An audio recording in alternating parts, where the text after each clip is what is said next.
Sixmas is underway. We have started the Six Nations for 2026. France have, would you say smashed is an appropriate term? Ireland, 36-14. 22 points. They just kind of like got rid of Ireland in a Yeah. way. Like Ireland weren't there kind of for the first 60 minutes. We kind of, you know that feeling when you're watching a game and there's a world-class player playing and you're like, oh, I've not really noticed them. In the first half, I kind of had that with Ireland. With it felt like every just single France. individual player. Yeah. You're like, oh, Gibson Park's playing. Yeah. Oh, Caelan Doris is playing. Oh, Josh van der Fleer is playing. Like, consistently the entire way through. France made this feel one-sided for most of the game, for an hour. It was momentum the entire way. One thing that goes hugely in France's favour is the discipline. Not a single penalty conceded in the first half. Yeah. They got up to 60 minutes having only conceded 2 penalties. Or 44 minutes their first penalty, which was a scrum penalty, won by Jeremy Lockman. Yeah. Hero of the day. Congrats to him. And then they got a holding on penalty not long after that, a no-arms tackle, an offside, and that deliberate knock-on by Antoine Dupont. Yeah. Other than that, that's all the penalties they conceded. Not really many turnovers conceded. Yeah, there were a couple more in the last 10 minutes. They picked up a couple more. Yeah.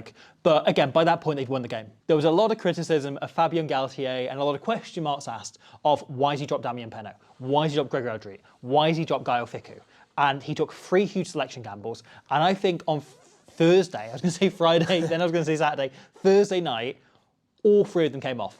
Yeah. All 3 of them were the correct decision, and I kind of can't see how any of them get back in the team from here. France played a kicking game and a strategy that completely nullified Ireland, that Ireland were unable to implement their own game on, and then the physicality from there told, and the style, the panache, the French Thomas Ramos bullshit, all came through in droves. The main one to point to is that Atasogbe pick on the wing. If you play fantasy rugby, likely if you reimagine that game with Damien Penaud playing on the wing, Penaud probably will score you more points because he'll do more flashy bullshit on his own where he's dancing around beating defenders and so on. Like as an individual, he probably has a better game than Atasogbe does. However, I think what we learned is, firstly, we were correct in the way that we assumed they were going to play with Atasogbe on that wing, in that they would make him go after kicks, contestable kicks that are realistic for him to catch in the air or slap back for somebody else. So France in the autumn tried playing a much more contestable, heavy game plan, and it did not work for them because they were badly set up. There's so much less that going on in the top 14 than there are in any other league in professional rugby. And the players largely didn't seem to know how to do it, and you had Damien Penaud, who was a lazy kick chaser, right? Teo Atasogbe is not that.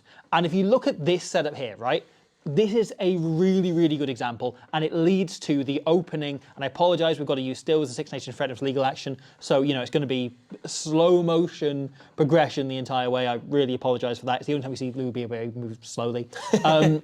This chance that he almost scores off, or Olivon almost scores off a minute and a half into the game, this comes from a really great bit of kick setup from France. So Antoine Dupont sets into position, goes for the box kick, and if you look at this side here, right, they've got the whole back row and Teo Atasogbe chasing. Atasogbe, pretty tall winger, really good in the air, and in the whole back row, all of them are tall. They have Teo Atasogbe goes up for the ball, he essentially just blocks Jacob Stockdale, and because both him and Jégu are going for the ball, it means that Atasogbe gets in Stockdale's way, takes him out the game, meaning that Jégu can be the one who actually wins it and taps it back. The referee can't call this back because both of them are looking at a legitimate way of getting there, but it allows and legalises the block. A lot of people complain about box kicking, right?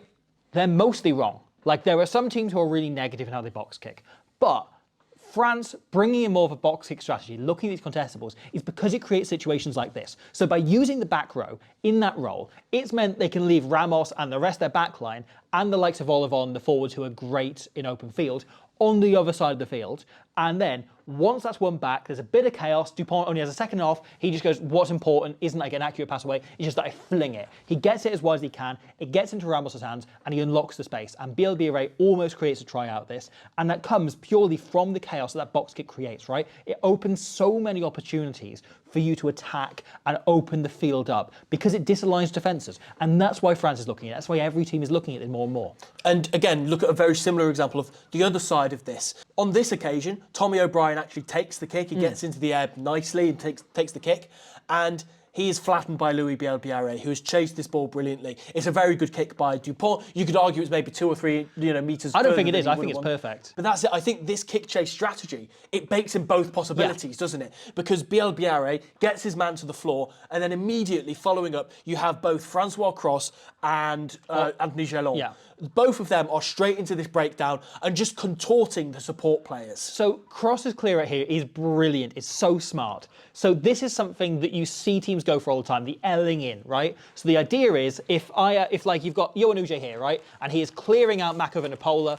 You've got the other Mako Vanapola. England are represented by Mako Vanapola here, right? You've got someone folding across here. Johan Uge would come in here and essentially clean out so that you knock the two Mako Vanapolas over. Yeah. You take two players out, and that opens up space for the scrum half on the fringe. If the scrum half is Alwyn Jones here, to little scoot around and get out of there. Yeah. You take two players out in an L shape, as you say, L-ing. So generally, you do that. You use that L shape in order to kind of generate gaps around the fringes and open those spaces. When you have the ball. When you have the ball on that position. Yeah. Francois Crowe, this is incredibly smart.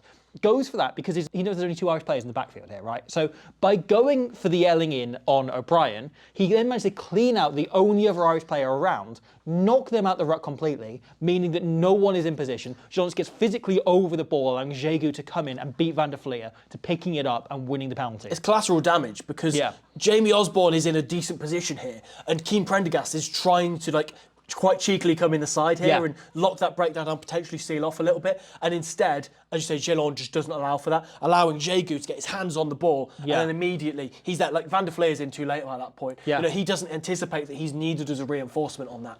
By just the selection of breakdown choice by Crowe takes out every single player for Ireland there. It's really smart. They then kick down the line, and France get within 5 metres of try line, having been exiting a moment earlier. This is just how critical those strategies can be if you get them right. We actually did a video about this with Ben Youngs fairly recently, where he talked about the whole reason, especially with teams like France, the reason why teams box kick is to create chaos, is to create really scattered scenarios where everyone stood in kind of quite unnatural positions. And the second Louis Biel-Biarré try, which is a viral moment of skill, which will do the rounds, from the Six Nations, arguably it will be the moment of the Six Nations already. There'll be a moment of the year in December. Yeah, that is only possible because of box kicking, and this is an example of why box kicking is so good for the game. So Dupont sticks this ball in the air. It's a brilliant kick by Dupont, but more importantly, Atisogbe's chase is outstanding on this, because Stockdale's in actually pretty a decent position to try and get this ball. But Atisogbe, again, this is something that you probably wouldn't have if Damien Penaud, as brilliant he is, was in this team. Because Atisogbe, this is a man who's trained to win the ball in the air. Even though he doesn't dominate the air, he doesn't get his knee up and dominate that space where Stockdale's trying to get into, he gets his arm in the air, which means as Stockdale is trying to catch that ball, he can just essentially slap it back. So he's in the eye line and he's physically in the way of the ball. So the ball then comes back. France goes sort of two passes, get the ball fairly wide. Ramos then ships it on, and immediately, you can just see one frame here, he looks up at the Irish backfield. There's another element to this. You mentioned chaos, right? That both presents the opportunity, as we see on the opening chance for BLBRA, of the defence is disaligned. It also means that players in positions where you don't want them to be. Yes. So the tackle here is made by Stuart McCloskey. The next player along is Gary Ringrose. Now, he sees a good chance to jackal. He's fair enough. Absolutely go for this by all means. However, this means both centres are now out the game for Ireland. And on the fringe, just because the weirdness of coming off a box kick and scramble defence this essentially is, the next player along in the kind of guard position is Jameson Gibson-Park. Yeah. And those are the three players Ireland would normally drop back into the backfield. Yeah. And in this case, none of them are there to watch for the chip. All of them are involved in the ruck or playing that critical role on the fringe. And that means no one is able to turn. Yeah, likewise Sam Prendergast is having to sort of sit in that wingery role of half set between the backfield and the defensive line. Because again, they could do this again. Yeah. They could gain another 40 metres off this. And instead, they leave quite a speculative piece of space in behind because, the easiest thing to do on a rugby pitch is pick the ball up and run with it. So Gibson Park wants to be on this fringe because it's such a chaotic scenario. So instead, they leave it to chance that France can do something ridiculous. So Antoine Dupont drops the ball on his side, rolls the ball over the top. Again, this is a brilliant spot by Thomas Ramos to see the space in behind. And Louis Biel-Biarré is sprinting up on the outside. He crucially doesn't go after the ball. No. He stays on his wing because he knows the man inside him is one of the most skillful players in the world. And we talked about this before, but like this is a piece of skill by Thomas Ramos. Yes. This is not a fluke. There's no fluke. He's done it so many times. He's done it too many times. And right? he does this off his left foot, his non-kicking foot typically. He fly hacks the ball, sort of half volleys it. As it is spinning round erratically, rugby balls do not bounce in a way where most people can do this. This is the thing about BLBRA, right? Is he's so aware that this is a possibility for Ramos. Because, like, right, he does all of this shit in games all the time. Imagine what he's doing in training. Yeah. Like, imagine the kind of shit nonsense that he's pulling off in the 10 minutes before, you know, when they're warming up. Right, like, or when, you know, the forward's still doing a scrum session, they're like, all right, lads, just amuse yourself. Yeah, exactly. So they know this is a possibility. We saw him do it against La Rochelle quite recently. He did like one off a pass. This is well within his skill set. He is unbelievable at it. I cannot believe I saw this. I watched it so many times again this morning, having, you know, watched the game back a couple of times now, and then just this clip I've watched like 50 times. Because the way he doesn't, like, it'd be more natural for him to kind of drop it onto his normal foot, right, and try and like volley it across with that. But instead, or try and go for a one-handed scoop up. Yeah. Well, it bounces up to almost his breadbasket, but he'd be tackled. So, and in fact, he is. And then he complains about that afterwards. Because it is the most Tom Ramos thing, is he pulls off an unbelievable moment of skill, then complains about it in the moment afterwards, then starts celebrating instantly. He goes for that kind of like hack on with that foot because he knows it's at the outside of his foot, so the bounce will be less. Like, he's less likely to accidentally kind of send it flying into touch. He just kind of wants to nudge on it so that it lands in BLBRA's path. The thing is, freakish. Yes. So we've talked about a couple of the opportunities that were opened up directly by the French contestable kicking game. However, I think potentially the knock-on effect that we didn't talk about, we didn't do justice to in the build-up to this Six Nations for France, is that this contestable kicking game doesn't have to be their primary strategy. Yes. It just needs to be something they can do. Because typically, we've seen them kick long for the whole Galthi era, you know? And the thing is, if you start to kick contestable and you have a winger like Ati Sogbe who can get under these balls and win them back, and also the likes of Cross and Jégu and Gelon, as you mentioned, who will get after these kicks and make them like contestable for France, it then means that the wingers from the opposition or the backfield are coming up 10 metres, 20 metres sometimes.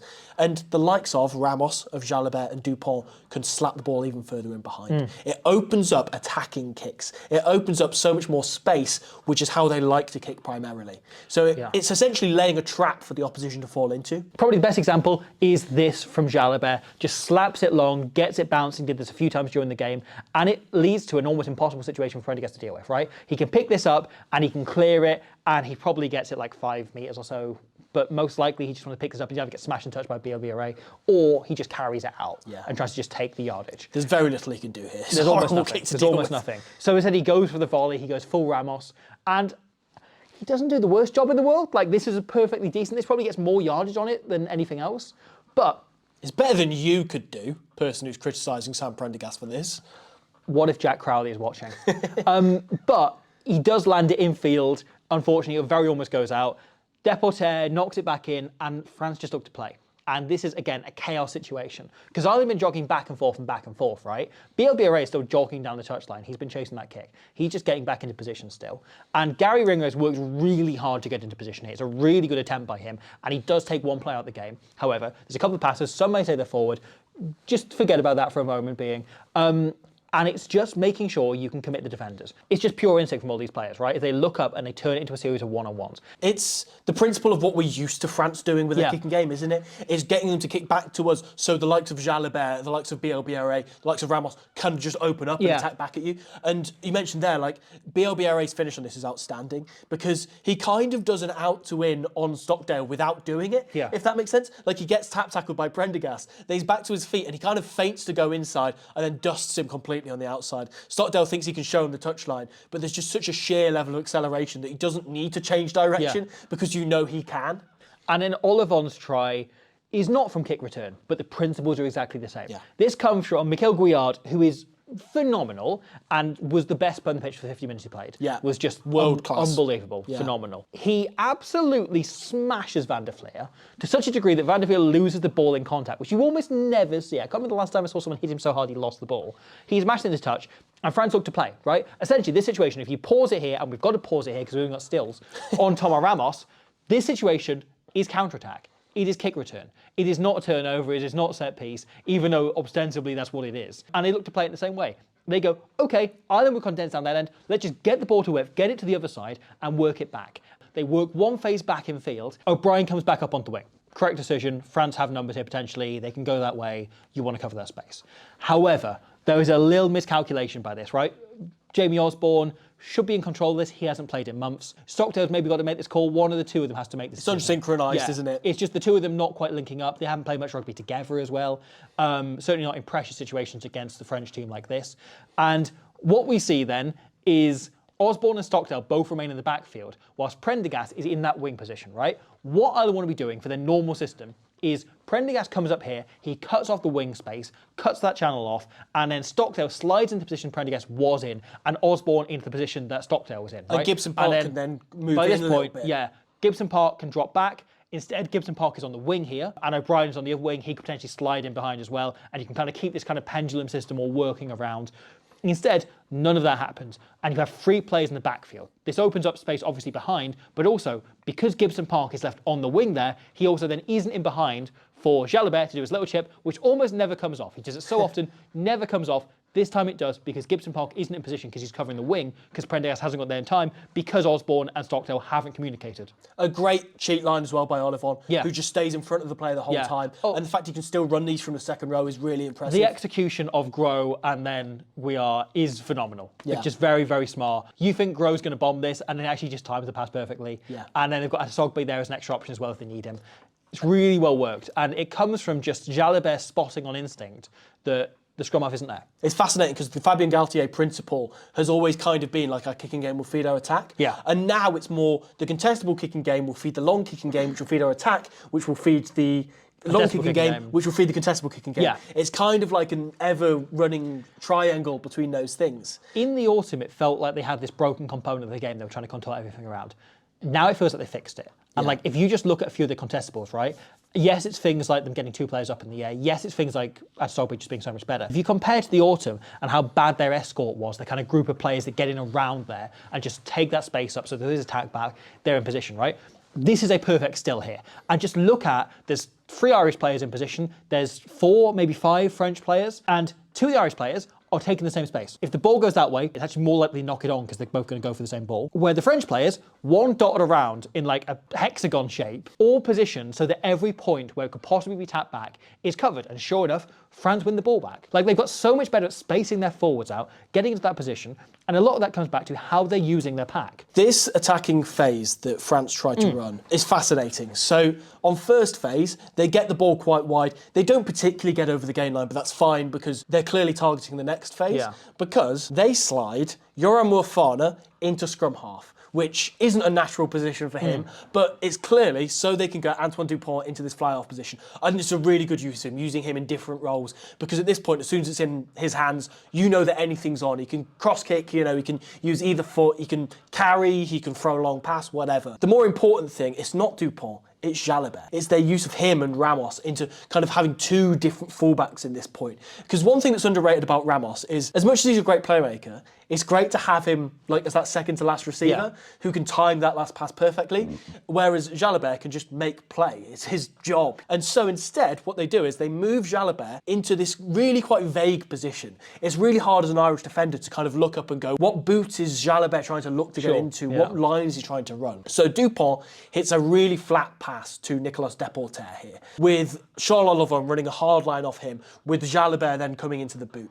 Now, it doesn't go perfectly, it doesn't quite go to plan, so the ball goes a little bit behind Jalabert, he has to take it on his hip a little bit, and at this point, Tommy O'Brien has come up into the line once again, going, Beep Beep's got the entire 15-metre channel unguarded, I have to mark this. And Jalabert instead goes, okay, no worries, I'm going to slide this in behind. Use an attacking kick to get on the front foot instead. And if you weigh up the risk and reward of this, it's brilliant, because if they run with the ball, there's a chance that Beep Beep goes into touch or whatever, because they've been slightly thrown off their timing here.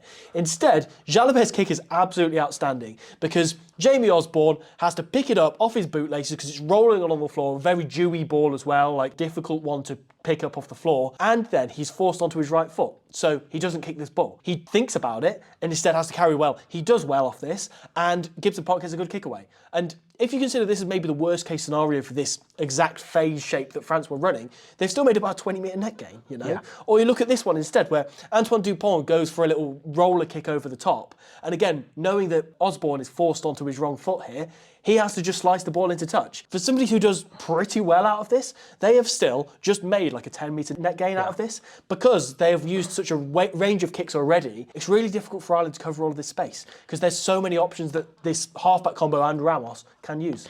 And you mentioned France changing positions of players around, and I think that was something really important that he did. Like, straight from the first kickoff, they have Mikel Guillard, who regathers it, who stood in the normal number 8 position. That is normally Gregory Alldritt's position of kickoff, and instead they put their second row in there, and he was used as the primary number 8 carrier in open field. It's only at scrum time that he was used as a second row, and that was the case across the pitch. So we talked about the chasers, right? France actually played with 4 flankers, and the other second row was their number 8. They essentially just benched off the second row position. They didn't have anyone playing that usual role around most of the field, like other than in the line out, obviously, where everyone's jumping. Yeah. And it meant that, one, they always had 2 or 3 people on that kick chase because you had people getting up there. You weren't sacrificing for some height of the line out, someone not being athletic enough to get into that position. But also, defensively, they were able to get into positions to blast. And I thought actually that targeting blast ball and targeting slowing their ball down and making those big shots worked better than having a proper number 8 or someone like Gregory Alldritt who looked for jackals. Yeah. And I thought actually that really, really worked to their benefit,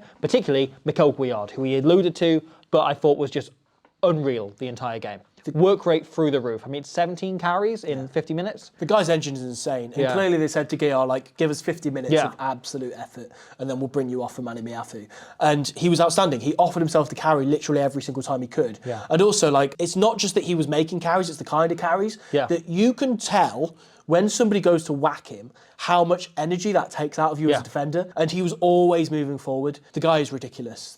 As a middle forward who does kind of a lot of the unflashy stuff, you know, not having to fend people off and offload or anything like that, players like him are essential. Yeah. At international And I think that was a bit of an issue for Ireland, is they really missed a few of the injured players. Andrew Porter, Ty Furlong as secondary carriers behind Caelan Doris. Really, Ireland struggled to get into this game for a number of reasons. One of them was their kicking game did not really work. This is a perfect example. This is a really good kick by James Gibson Park. And yet, if you look at this freeze frame here, right, look how much higher in the air BLB Array is than Tommy O'Brien. Tommy O'Brien, this is a good chase and he gets off the ground decently, but they were being beaten in the air consistently. They couldn't implement the game because France were winning all these balls back in the air. And this meant they were totally unable to impose themselves on the game because they couldn't do it with their forward pack. Yeah. Like, it felt an awful lot like watching Wales over the last few years, right? Where the effort levels are high, they're not playing badly. They just don't know how, when they get a bit of ball, when they get a bit of possession, to impose themselves on the game, how to make themselves the protagonist of the game rather than defence being on top. And that's been a big issue for Wales because they don't have enough ball carriers and the kicking game wasn't working when they had, you know, previously, especially under Gatland. That felt like the issue for Ireland. And the big change in the second half, around that hour mark, was their kicking game started coming off. And they started winning some more of those balls. They started putting them slightly shorter. They used Stockdale more than O'Brien, frankly, and he had more success in the air than O'Brien did. It's not criticism of O'Brien, who thought had an up and down game. But it allowed them then to impose themselves a little bit and keep some momentum up. Like, both of those tries come from them winning balls back in the air and then continuing to play. It's a bit of a double-edged sword with the fact that Ireland picked 2 traditional wingers rather than 2 playmakers. Like when they have James Lowe and Mac Hansen, those 2 are coming off and trying to create things all the time. In the first half, Ireland basically didn't get the ball to the wingers in an attacking position at all, other than that Prendergast crossfield chip that he sent to O'Brien. Other than that, there wasn't really an opportunity for one of their wingers to carry the ball. And that was what was really difficult because they weren't getting on the front foot and then they couldn't impose their wingers on the game by going, okay, just play as an extra fly half, like Mac Hansen usually would, where he would come in. I think it's very telling how little multi-phase Ireland played, right? Their first 2 strike plays of the game, off possession in the French half, both of them, they hang a high ball. And then second half, they do the same thing when they're chasing the game. They have Prendergast hangs 2 balls in a row. And it feels like they have gone, okay, our way of playing isn't working. And they're trying to change that. And there are moments in the game where you felt them slide back their old way, and some of them worked, but a lot of them were like this, where they just need to carry directly and they're just like shoveling on nonsense and continuing to work out, when if someone just straightens and carries it, they make more ground than they do by trying to go for all these little passes. There's something interesting as well, because there was just something slightly off sync, and I'm not sure if it's maybe that Jameson Gibson Park was a little bit slower than he has been in training recently, or even in games with Ireland recently, or that France were maybe slowing the breakdown down a lot. As I say, Mane Miafu coming on in the second half is pretty huge, and Gaillard attacking you at the breakdown for the first 50 minutes, and all of these flankers who love to kind of counter-ruck as much as they do.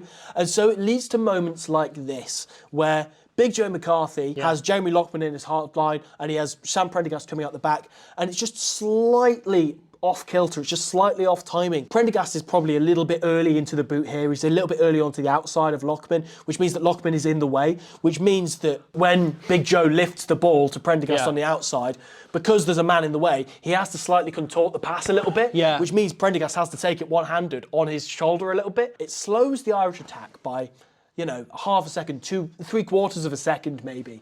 And at that point, France are eating this up, and it's a really interesting way of them defending. That they're relying on, not necessarily the winger, but the outside man in the back line, quite similarly, like in a more loose way, to like the Jacques Nienaber role that he did with Cheslin Colby and Curtly Aronson and Makazole Mapimpi with the Springboks.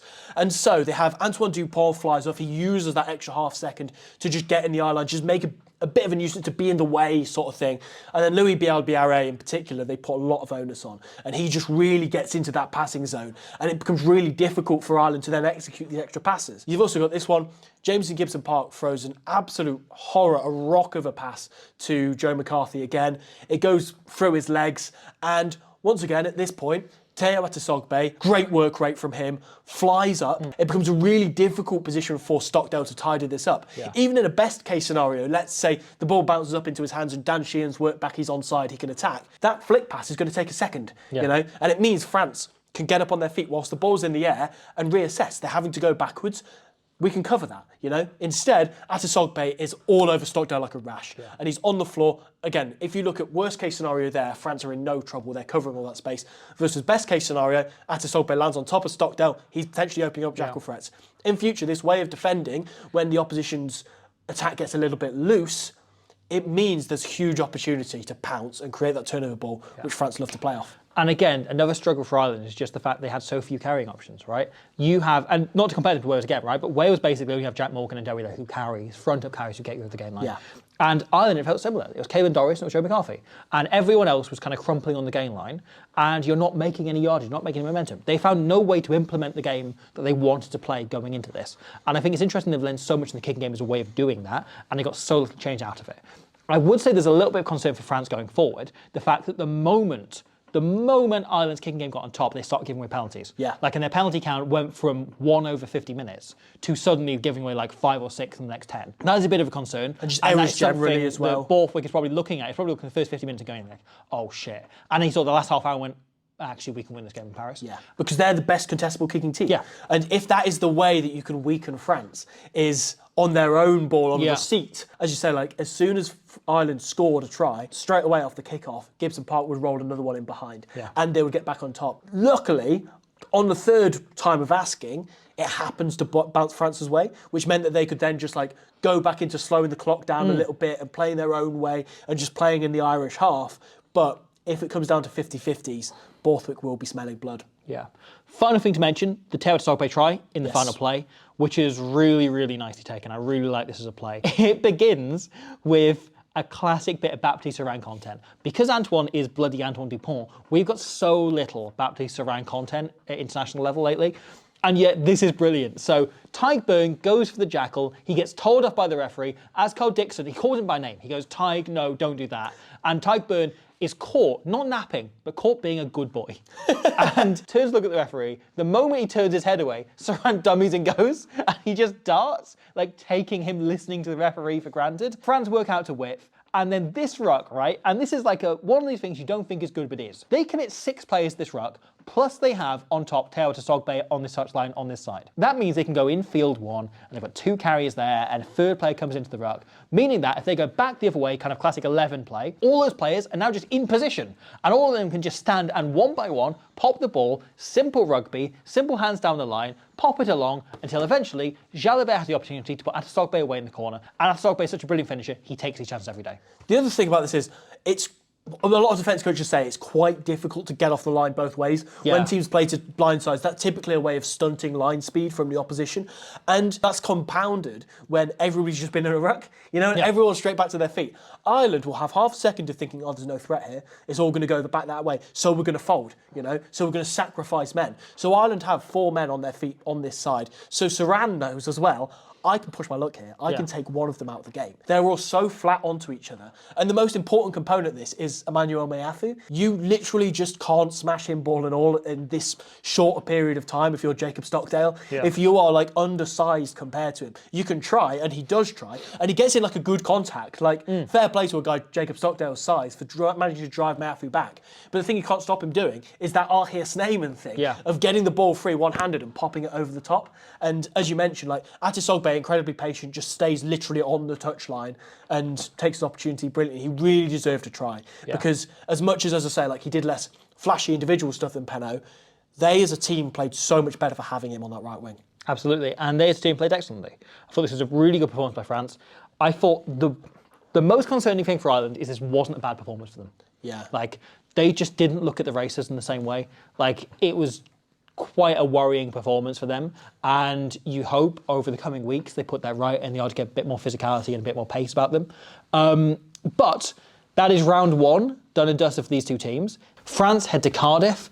Ireland play Italy. Really big game for Ireland up next. They have to try and step up. Yeah, I have to put them away. I wouldn't be overly concerned because it's a difficult game to gauge, isn't it? When they just weren't there for the first half. And then, as you say, as soon as they lent into a tactic which worked, they did double down, they did score a couple of good tries and could have got a couple more. So it'll be interesting to see where Ireland go from here. Round 1 is done. France emerge. Round 1 isn't done. No. 1 week of round. We've got 2 more games coming. Yeah. We've got 2 more games coming. What a mad thing Thursday Night Rugby is. Quickly, in a word, Thursday Night Rugby, what do you think?